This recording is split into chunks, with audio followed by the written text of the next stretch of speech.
Hello and welcome to Super Respectable. My name is David Lewis and my wonderful co-host Toshio Raman. How's it going? I'm good, Dave. How are you? I'm very good. It's a bit of a heat wave here right now, a Dutch heat wave.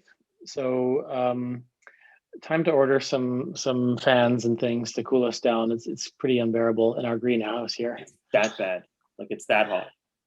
Well, I think you'd probably make fun of me if you were here and experienced it, but we don't have air conditioning in many parts of Europe. And so we have a south-facing apartment, which is beautiful, but in warm days, it just gets super hot. Um, but it's nice. I can't complain after all the misery of the winter and spring, so it's fine. It's all good. Is that a big thing in Europe? Like no AC? Like that's pretty commonplace. It's fairly common. I mean, there's lots of there's new builds and they've got air conditioning, but a lot of the housing stock is quite old and they don't like retrofit it with air conditioning. So I think it's uncommon to have air conditioning. And the other thing is people aren't so used to heat waves, although that's pretty much a common thing now. There didn't used to be such hot summers.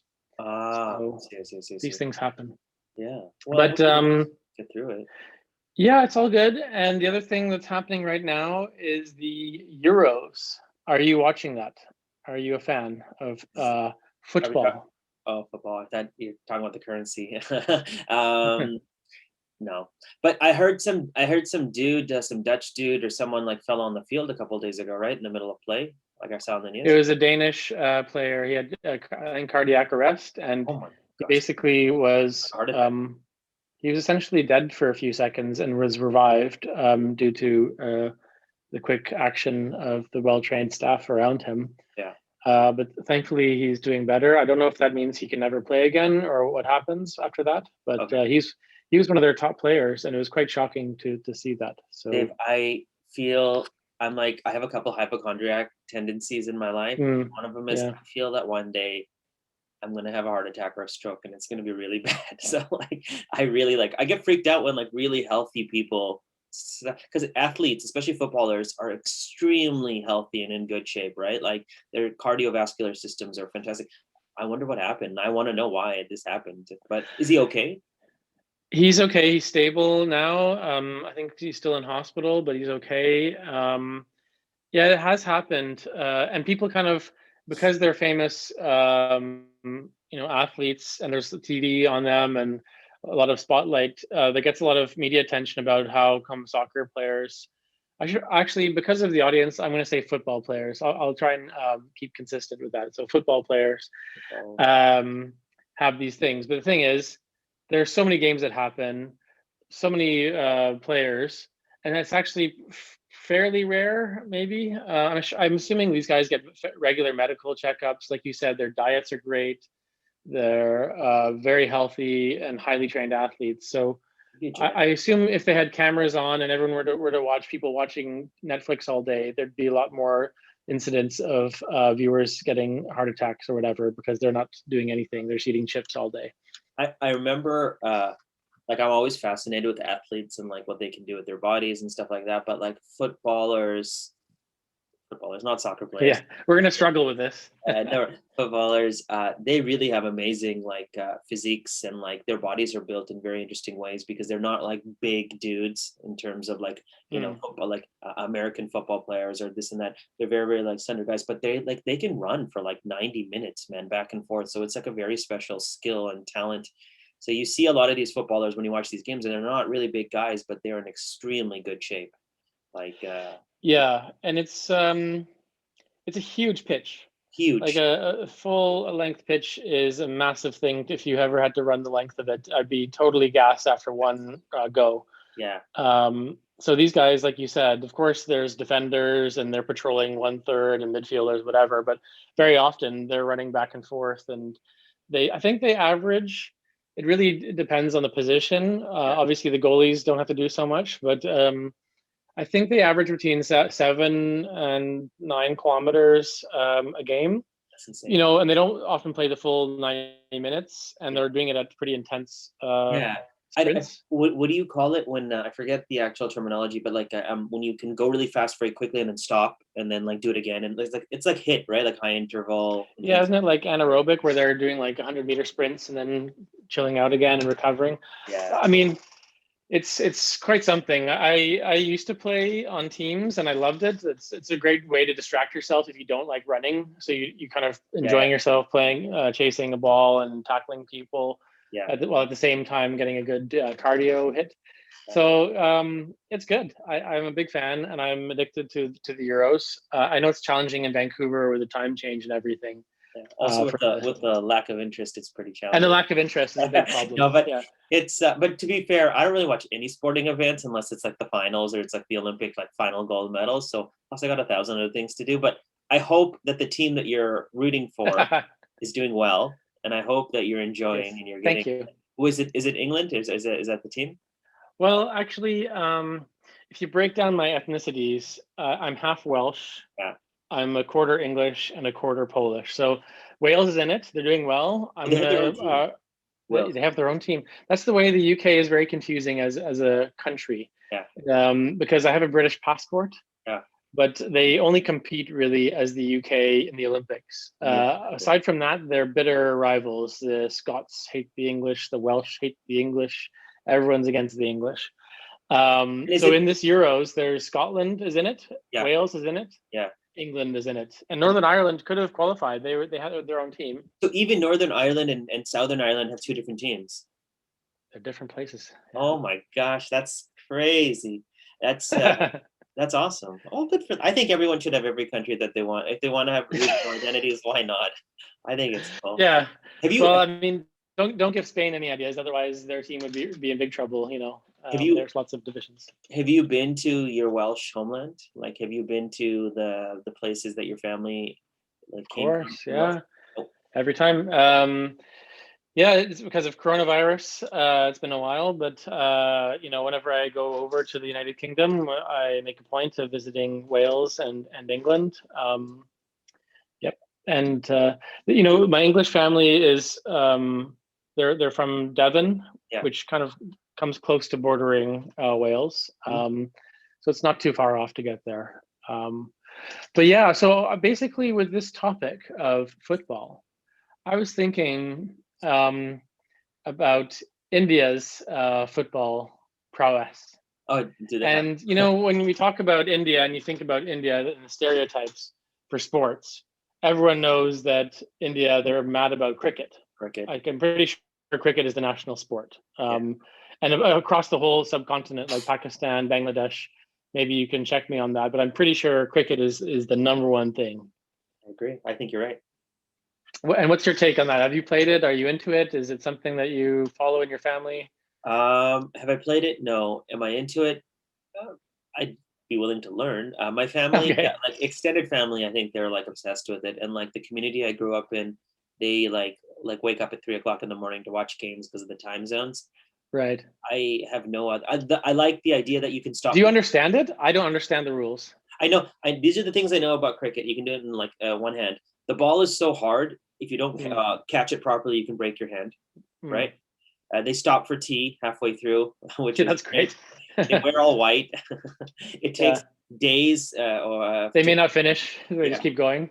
And it's pretty popular in the subcontinent. I think that's sort of it. And interestingly enough, when I went to the Caribbean, it's pretty popular in the Caribbean too. It is. Yeah. Yeah, and it's something that in Ottawa you wouldn't really expect it, but there's actually because there's a large immigrant population in Canada. There's the Governor General's grounds in Rockcliffe, the very fancy part of Ottawa. Yeah. So for our non-Ottawa listeners, that's a lot of you.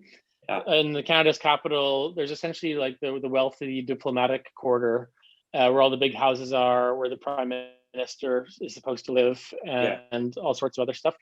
There's this large Governor General's residence, which has huge grounds, and it's actually quite well known in the summertime. They play cricket, and so some of the like West Indies population, the Jamaicans, will be playing games against the Indian expats, the Bangladeshi expats, and then some random Canadians who are trying to learn cricket. And So as it's a great.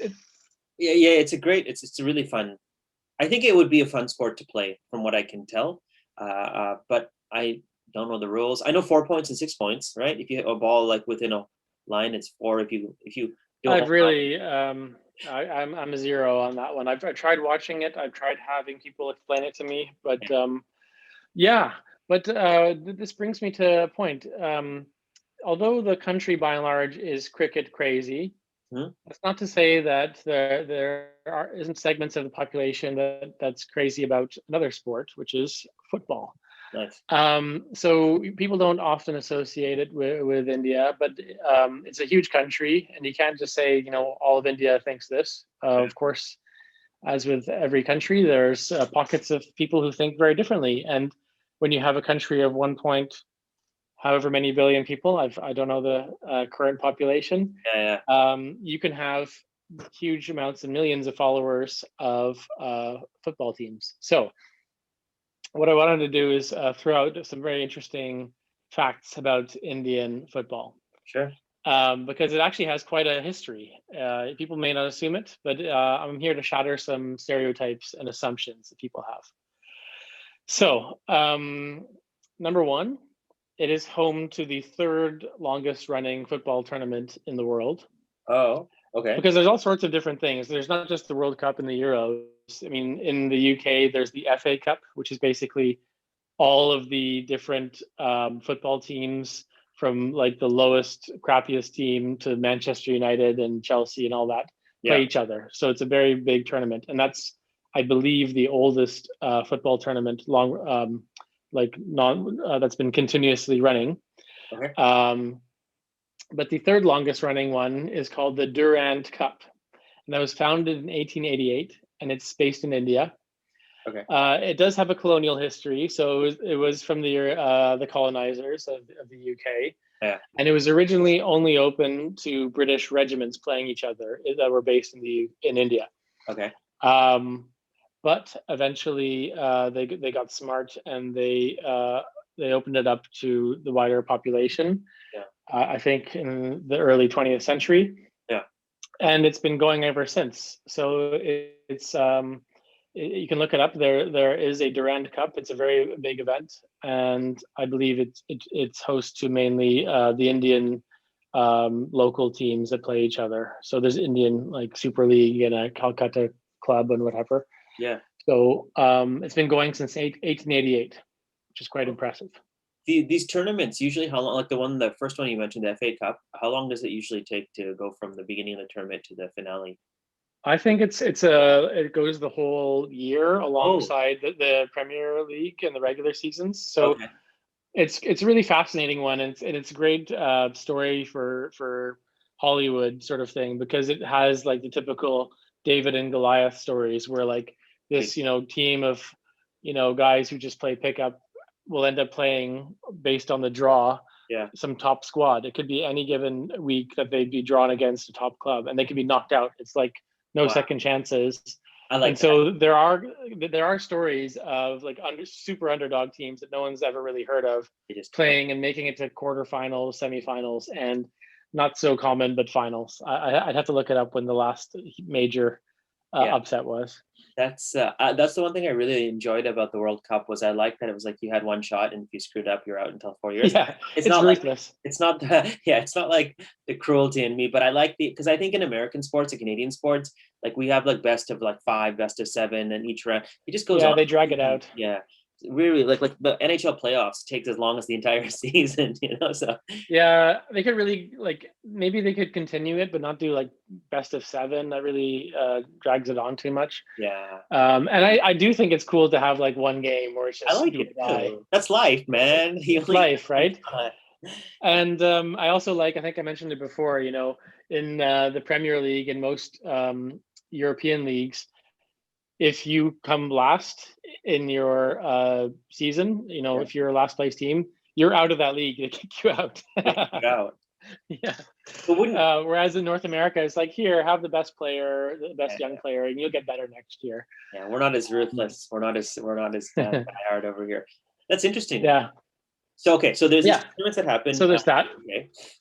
Next little tidbit is that the famous clubs of Europe have huge fan bases in India. Yeah, I can tell. So, of course, there's a kind of a push to try and monetize and globalize sports. Yeah. And, football is the number one international sport. I'm sorry, World Series and all those things that happen in the US, they are not as global as you think they are. I Um, I hate when they say that like the Super Bowl is like the most watched Super Bowl. sporting event. It's so boring, man. Like the rest of the world does not Yeah. care about American football. It's a very Americanized Yeah, thing. I think it's not. World Cup definitely has World more Cup is huge. huge. So, for example, Mhm. I think everyone's like most well-known club around the world is Manchester United. I think that's fair to say it is very, very popular and well-known wherever you go in the world. Yeah. And so in India, they have a huge fan base, and the fan base, I won't subject you to guessing what it is, but it's the same as Canada's population. So there's about 35, 37 million Whoa. like registered hardcore Man U fans in India. Oh, what is it about Man U that they connect with so much or they love? I think this is just my wild guesses, but Manchester United has done like tours of Asia where they've gone. I'm not sure whether they've actually stepped foot in India, but they've made like inroads and connections with possibly like the Indian diaspora and community in the UK. They've gone on tours of Thailand and neighboring countries and played friendly games there. Yeah. So, but at the same time, it's just a very well-known club, and the games are beamed all over the world. Yeah. So I'd imagine that some of the other big English clubs have somewhat similar millions of followers in India. I know. Yeah. Yeah. I know the English clubs do well, but I've also started to see that some of like the Spanish clubs or the Paris Yeah. French clubs also have followings as well, like mostly European-based clubs, right?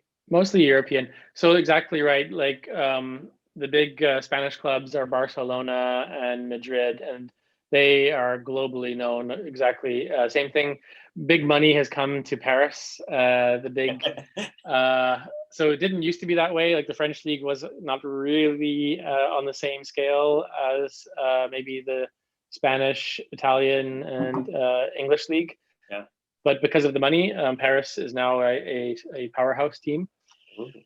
So yeah, maybe there'll be some growing fan bases there, but I think maybe the language issue, a big thing is that English is spoken in England, though, and in India it's widely spoken. So there's a bit more of a commonalities, and there's cultural connections between those two countries for obvious reasons. So that helps, but of course the just sheer strength of players like Messi and awesome games between these guys is draws in everybody. So I was going to ask you that. Do you think there are like certain athletes, certain figures in some of these teams, which are sort of like the Shah Rukh Khans of soccer? Like are they so well known globally? Because here in North America, just for our listeners, soccer, football, I'm sorry, is growing, but it's not as popular as some of our other sports.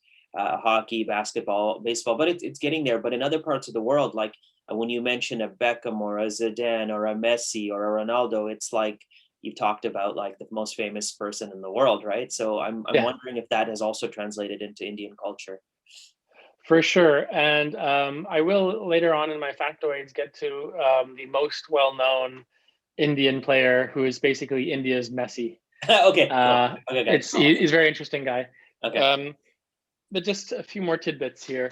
There's actually what they call in the football vocabulary derby games. So in Canada, North America, the equivalent would be something like if Montreal Canadiens play the Toronto Maple Leafs. It's a big historical rivalry in ice hockey. It's like very heated, very like has some political undertones because of the French speaking and English speaking and the rich Torontonians and the like maybe not so rich but rough and ready Quebecois. So there's that, and in the football world, those are called derby games, and those are actually sometimes within cities. So Toronto really could do, and Montreal could have another team. I'm probably going to get hate mail for that. Yeah. But there's such support for ice hockey in these cities, and it's worked out that way in all the major European cities. So like London, there's not like the London team. There's like 5 London teams. Yeah. And so the Derby day would be when like Chelsea plays Tottenham. Yeah. Or Arsenal plays blah blah blah. So when some of the London teams play each other, or if Manchester United plays Manchester City, that's the Manchester Derby. So in India, the most famous rivalry is the Kolkata Derby. It's a game played between East Bengal and ATK Mohun Bagan. Yeah. Forgive my pronunciation. 2 teams. And this is one of the oldest rivalries in all of football. It's over almost 100 years old. It'll be 100 years in August. And it gets huge support. So I don't know what the records are for cricket matches, but apparently this derby attendance has the record in India for most fans showing up to a game. In 1997, they had 131,000 fans attend a game. That's like stadiums. I didn't know they had a stadium that big, but they found some spots. Yeah, because average stadiums, I think, are like what, 30 to 50,000 or something like that. If you can put. Yeah, I mean, like for some of the bigger teams, they can be 80,000. And in like Brazil, they have mega stadiums. In Mexico, there's mega stadiums with basically no seats. You're just all crowding around each other. Yeah. So I can imagine for this one, it was like possibly some health and safety laws were broken. I can only imagine 130,000. I really can't fathom how that works, but that happened. And so after one loss in one of these derby games, a dedicated and hardcore Mohun Bagan fan killed himself, very sadly. And he wrote in his suicide note that in his next life, he would like to be born as a actual Mohun Bagan footballer and to take revenge on his side's 5-0 defeat. Yeah. So this really is a passionate affair, and it has been long-standing. So it's something that has a lot of history in Calcutta. Yeah, I mean, that's deep. Yeah. That is deep. And now let's shift over to World Cup. So this is one that I find kind of interesting. Do you know whether India qualified? Do you think they qualified for World Cup? I say no. Ever in their history? Oh, I mean, I'm sure probably once or twice, maybe in their history, but generally no. Yeah, so it's a no. Oh. But the thing is, it's a nuanced no. They actually qualified for a World Cup in 1950. Okay. So 3 years after the country got independence. Yeah. They became a member of FIFA in 1948, and 2 years later became qualified for the World Cup. Yeah. But they were a bit silly. The Indian Football Federation. They said, "Nah, we don't want to go. We can't figure out our team selection." There was actually some rumor that some malicious Western rumor that they didn't play because they weren't allowed to play barefoot. Yeah. And it's actually true that India's team was playing barefoot in their games against France and like their international games up until that point. Okay. And FIFA said, you can't do that anymore. You need to put on some shoes, or some proper like football cleats. But that's not true. That's not the reason. It's actually like the World Cups back then. It wasn't like Ryanair and EasyJet. It wasn't that easy to send a team from even Europe to Brazil or Uruguay. It was a big and a hugely expensive thing. And apparently Brazil was so, I think Brazil hosted that year. They were so keen on having India participate. They said, we'll pay your fees for travel. Don't make it about that. And still somehow the Indian Federation said, nah, it's okay, it's fine. And that was a problem because this actually led to a Cold War, like tensions, huge discord between FIFA and the Indian Football Federation. Like FIFA didn't forgive them for this, apparently. How dare you to find it? I said, how dare you? And so somehow the Indians got pissed off that the FIFA was pissed off at them. Yeah. And so they just out and out refused to participate in qualifiers for the World Cup. Can you explain a little bit about what qualifiers are? Sure. So like FIFA is like the global overseer, like the UN of football, if you will. Yeah. And there's actually more FIFA member states than there are UN member states. Oh, Fun really? fact again. I'm full of trivia today. Yeah. Because I believe Palestine has a team, and all these like unrecognized UN states have teams. Yeah. So it's a very progressive organization from that perspective. Yeah. So basically, there are subdivisions and regional FIFAs. Yeah. And don't ask me to name them all, but in like North America, there's CONCACAF. And so Asia has their own, and then there's Europe and Latin America and all the rest of it, Yeah. Africa. And so basically, Canada would play in a grouping with the Central American and Caribbean countries, as well as US and Mexico. And so India would be in a regional grouping where they play qualifiers, and then they send teams to the World Cup. So the top teams from each one go. And unfortunately, or fortunately for lovers of football, Latin America and Europe get a few more teams because there's just so many high quality teams that come from there. Yeah. India didn't even participate in this qualifying until 1986. So they kind of shot themselves in the foot in terms of 40 years of like. in terms of aspiration. And like, can you imagine if some Indian teams qualified? That would be huge, and people really get behind their country in these times. And so during that time, it actually like led to cricket really taking over as the national sport. But it was kind of internal shambles with the Indian Football Federation, sadly. But so right now, India's still has not played in the World Cup. They play their qualifiers against. It's a relatively easy group, so I think there is a chance for them to, at some point in the near future, or maybe medium future, to qualify. Because they play against teams that are not exactly world beaters. Although within the Asia grouping, there are some like world-class teams or challengers like South Korea, Japan, Australia has a competent team. But apart from that, you wouldn't say that Vietnam or Syria have like world-class teams. And so India is now ranked 105th in the world. Which is not great, because Canada, where do you think Canada fits in this? 102.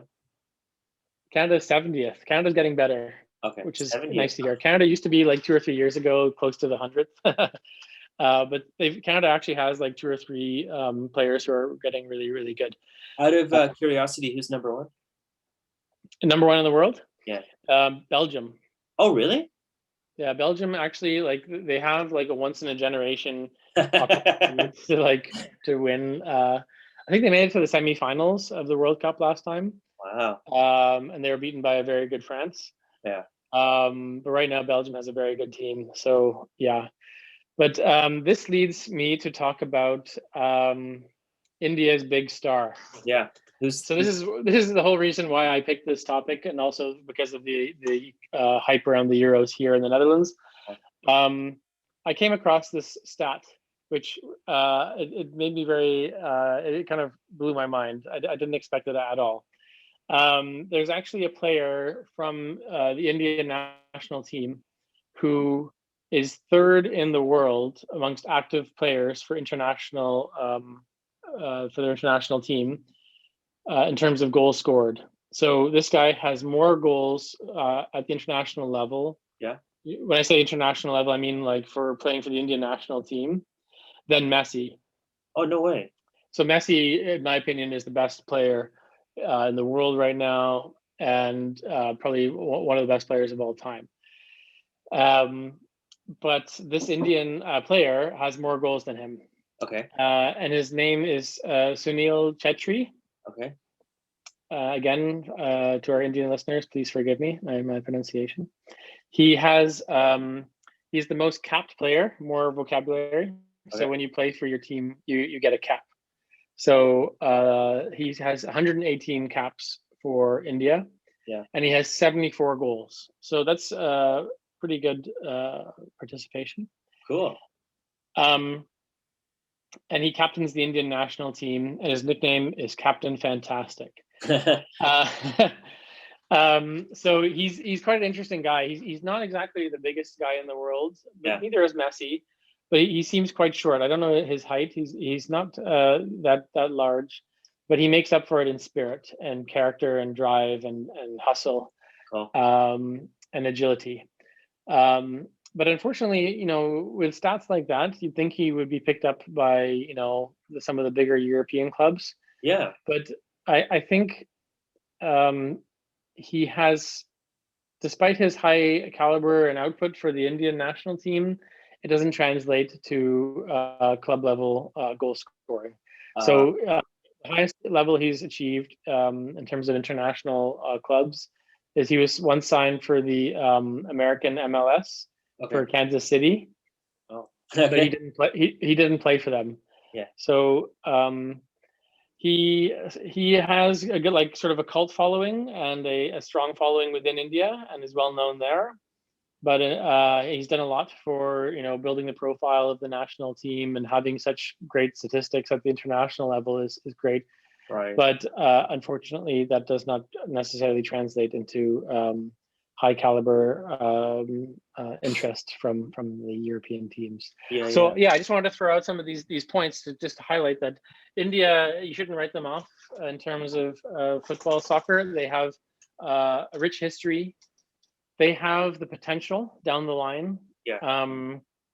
But it's possibly similar to Canada. It's like, maybe you can speak to this. It's a widely played game in Canada. It is. Like, it's more popular than hockey. Yeah. But there's always the challenge of there's nothing for the kids to kind of look up to. Like, whenever you turn on the TV, Yeah. you get pumped up with NHL and the North American sports. Yeah. And maybe it's the same in India, where on TV a lot of the time it'll be cricket matches and other big sports in India. And so when you're a young person, you look up to these athletes; they're your heroes. And so often you maybe at a national level, you look to these kind of people when you're young to try and, like, I aspire to be them. I want to be the best. Yeah. And then have that sort of like local support to like build you up to that. So that's possibly a reason. Yeah, I mean, I definitely agree with you. I mean, I played football when I was a kid in school, and like it was a lot of fun. And one of the things I really like about football is its simplicity, right? It's just a ball pretty much, and like whether you have like the best ball in the world or best equipment, everyone can play it, and it's a pretty global sport. It's very democratic, right? Democratic. And I think that's the appeal of the World Cup, is that I think regardless of if your home country's in the World Cup or not, you can kind of relate to the idea of a World Cup. Because how many other sports are there that's just that sport on a global level, right? Like, I know the Olympics are there, but that's like multiple sports, and there's a lot of controversy around Olympic this and that. But soccer is really just simple enough, and I like that idea. I mean, yeah, I wouldn't be surprised. I wasn't surprised that India is so, the football is growing there. It seems like with technology you can connect with the rest of the world. You can see how the other leagues are doing. I hope it'd be kind of cool to see an Indian team in the World Cup, I think, and see how they compete. Do you think, like, because the technicalities behind the sport, do you think with more resources, training, maybe a proper kind of focus, the Indian teams could grow in their capabilities to qualify? Do you think that's lacking? Yeah, they're it's already interesting. Yeah, like what's the delay? Because, like, in China, a similarly large country, the leader of China, I'm blanking on his name. That's very embarrassing. He, oh my God, can you help me? Xinjiang thing? Oh, this is embarrassing. We're two political science guys. Anyway, he's a big football fan, Oh, he is? and he's devoted a lot of resources to building up China's national team. And it unfortunately still has not translated. So I don't think it's something that you can like flip the switch and like overnight with a lot of money you can have it. But it is something that if you start devoting resources and attention to, Yeah. over time you can build up, because it's like to get to like what European and Latin American players do, or what the scouts can identify in, like there's a lot of very good African players. Yeah. These people have been trained from like the age of 3 years old, and there's like academies to like nurture them and build them up it's shocking to me to see that, because even in Amsterdam, there's the famous team Ajax. They have an academy for young players, and they just go through and they play from the age 5, 6, 7, 8, 9, and they're like the 5-year-old team plays, then they move on. And so there's a real like basically a school system to take them all the way through. Whereas I can't think of anything comparable in countries like Canada, where you would be like handpicked to go off and do that. You'd have to be basically plucked by an agent from Europe or somewhere and taken out. That's true. First of all, his name is, I just Googled it. It's Xi Jinping, President Oh Xi. my goodness. Please forgive me, listeners. It's an unforgivable sin. That's okay.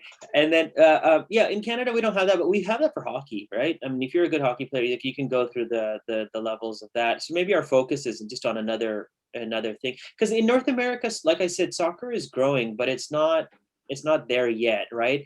I mean, like, I know the MLS is starting to develop, and we have a couple teams in Canada, and they're starting to grow in popularity, but it's still an upward battle, and hopefully it gets more attraction in the next couple of years. But yeah, I remember listening to a documentary. I was listening to David Beckham speak, and he spoke about like how he started and how he got into football, and it was like a really lengthy process from a very young age, and scouts and academies and like training. It's a tough life, I think, definitely. Like, I mean, yeah, of course you're doing what you love, but it's very physical, very demanding, and I think it's pretty much like a huge time commitment of your life to go through it. But yeah, and I think the infrastructure isn't a big thing, because if I assume cricket takes up a lot of space, if it's the national sport and all the kids are into it, a lot of the land and resources for sport are given over to cricket. And possibly rightly so. But I don't know if you can do interchangeable facilities for for football and soccer, because sometimes when I was playing in Canada, you'd be playing on like the American football pitch, and it was just flipped over for a soccer game. And you could kind of do it goalposts on the end. It was confusing because the lines were different, and you couldn't figure out what was going on. It gave me a headache. But yeah, it's a real thing that you have to invest a lot into kind of the infrastructure for sports. That's also something that, although like football is a relatively cheap and affordable game for pretty much anybody, to then move on to like the next level, you do need to have like a dedicated amount of strong facilities for it. So it's a challenge, but I think if the Indian Football Federation is into it, then it can happen. Yeah, it's on a side note, it's so funny you said that about interchangeable sports. There was an actual true story about the baseball. Did you hear about that baseball scout who went to India to recruit their cricket players? Oh no. Baseball. They made a movie about it too. This baseball scout in the States saw that these cricket bowlers, like the guys who throw the bowlers, they were throwing at such high speeds that like it could be used in baseball. All you had to do is kind of train them to kind of like throw in a different way. Move your arm differently. So he went and he recruited these guys, and he trained them to kind of like to throw like baseball pitches, and then they got recruited to like an actual professional baseball team. So like it's kind of interesting in that. Well, they could get the batters. The batters for cricket are holding it down. You just go lift up your arms, and they're into the baseball, and vice versa. They could also maybe have some Americans head over to India and try it out. Definitely, I think so. What's your maybe? What's your experience? No, of course. What's your experience been in like going to football games in real life? I've never been to a real football game. I've been to hockey. I've been to basketball. I've been to baseball. It's totally different. I would recommend it to anybody and everybody. Okay. I've had the great fortune in my family. I was able to go to a Manchester United game in Manchester. Yes. I've been to Chelsea, Tottenham. I'm probably missing a few, but yeah, I've been to some of the big games there, and the atmosphere is fantastic. It's very it is very male dominated, and like in the UK, there was kind of a dodgy history in the 80s and 90s of hooligans and guys getting drunk and fighting all the time. Yeah. So there's a lot of control around that, but there's still a great atmosphere of singing, chanting, and always just like strong support for the team. It's so different to when you go to a ice hockey game where they just go "Go Habs, go," or Yeah. "Go Canucks, go," and Well, that's the chant over and over. But they've come up with like full on like song sheets, and oh, really? you're singing these chants, and they're very specific to the players and the history. Uh, So it's a real experience. I think one of the Yeah. things that we do in North America, not only in sports, but in most things, is that we try to commercialize everything as possible as Mm. businesses. So, I mean, when you go to a hockey game, there's like t-shirt cannon, like cannon Yeah, guns. they shoot hot dogs into There's the hot thing. mascots like sliding down from the roof. There's this, there's that. Like there's all this crap that has nothing to do with the actual sport fit in there. Just there's the guy trying to make a pot, like a goal from half the halfway line, and so it really takes away from actual sports, but it's because of money, right? And it's because of business how it is. And so I think with Yeah. football, I mean, I'm sure all that stuff exists to a certain degree and stuff, but it's more simpler, which I think is the attraction to it, right?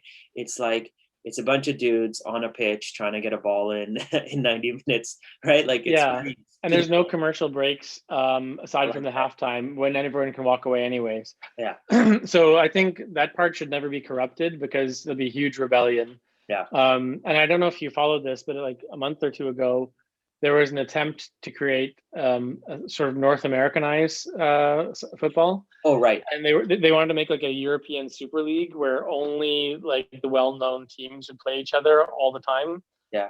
And there was a huge rebellion because Why? Why was all there? of the owners were thinking. There's a lot of American owners in these teams now, and what they were thinking was, let's just why don't we make it like American sports where only the top teams play each other and not have this sort of silly thing of a lower ranking team play there. Yeah, And then that's precisely the point for people. Like it kills the game to have only what is perceived to be the top teams playing each other yeah. when there's the chance on any given. This is the beauty of sport, right? There could be an underdog that And they beats get the some. top team, and then you feel it's fantastic. Like everyone talks about still when Iceland beat England, and Iceland had this great run. Like the population of Iceland is like, I don't know, 700,000, a Yeah. million, and some of the players on the team were semi-professional. Like the goalie was a dentist, and No. these are great stories. Like I love that kind of story.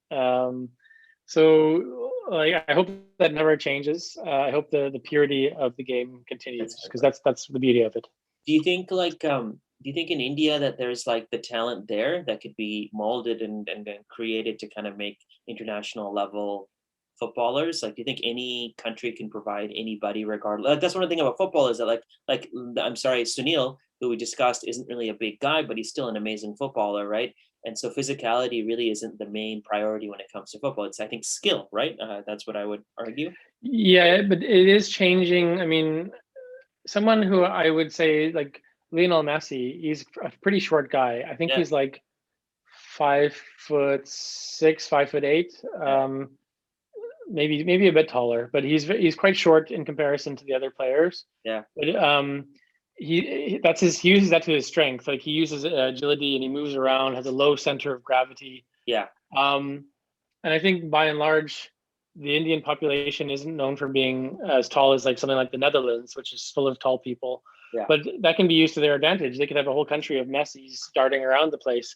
So Yeah. yeah, there's absolutely no reason why any given country cannot compete and field a high quality team because only now is Canada now producing one or two players who are really good at the international level. So I would hope that India could produce a couple of guys who are able to play at that level because that'd be great. It would change the whole dynamic. And do you think like how does it work with these like European clubs, for example? They recruit from anywhere in the world, right? If they want someone to come play for them. I don't know how it works. I mean, I find it incredible that their scouting system, they have scouts. I guess they must have like gossip or someone Yeah, like in a village in Senegal yeah, says you got to check out this guy, and it just moves from across the chain because um, to send scouts across these places would be super challenging because I'm just thinking in sub-Saharan Africa, yeah, there are super good teams, players that come out of Ghana and Cote d'Ivoire, Nigeria. Basically West Africa has some fantastic players, and there must be a system there where they feed into the teams and get identified. Yeah, I'm sure there's networks in place, and like there's academies that have like higher, like they have connections with like the next level, and so they like push up. I remember in Turkey, like when I was living there, football was a big thing as well. Unfortunately, due to COVID, most things were shut, but there was huge stadiums in the middle of the city, and I remember even seeing like football academies and stuff. So it's definitely like, there's like connections to be made and to make your way up.